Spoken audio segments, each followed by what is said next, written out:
Surat Al-Fatihah mempunyai banyak rahasia di dalamnya.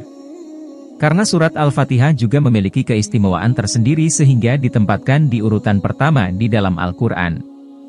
Di dalam induk Al-Quran, surat Al-Fatihah juga bisa dikatakan sebagai induk Al-Quran atau Ummul Quran. Di dalam surat Al-Fatihah terdapat 7 ayat, tak hanya itu saja, surat Al-Fatihah pun pasti dibaca di saat sholat sunnah maupun fardu.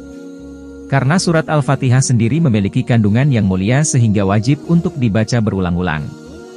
Berikut rahasia di balik surat Al-Fatihah yang sudah dirangkum, mungkin diantaranya Anda cari selama ini. 1. Surat tertinggi dalam Al-Quran. Imam Bukhari pernah meriwayatkan, Rasulullah Shallallahu Alaihi Wasallam mengatakan bahwa surat Al-Fatihah merupakan surat paling agung dalam Al-Quran. Kedudukan surat Al-Fatihah sebagai surat paling agung ini juga telah disebutkan dalam surat Al-Hijr ayat 87. 2. Sebagai induk Al-Quran. Itulah kenapa surat Al-Fatihah dinamakan dengan Ummul Quran atau Ummul Kitab, induk dari semua pokok Al-Quran. 3. Pilar dalam sholat.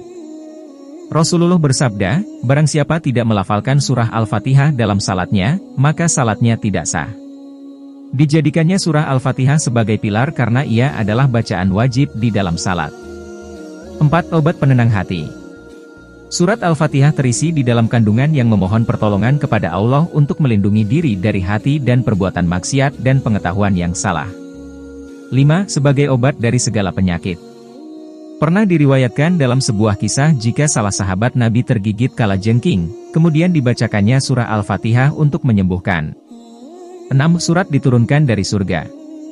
Saat itu malaikat berkata pada Rasulullah di saat mendapatkan wahyu surat Al-Fatihah, bersukacitalah dalam 2 cahaya yang dihadirkan kepadamu yang belum pernah dibawa kepada nabi manapun sebelum engkau Al-Fatihah dan ayat terakhir Al-Baqarah.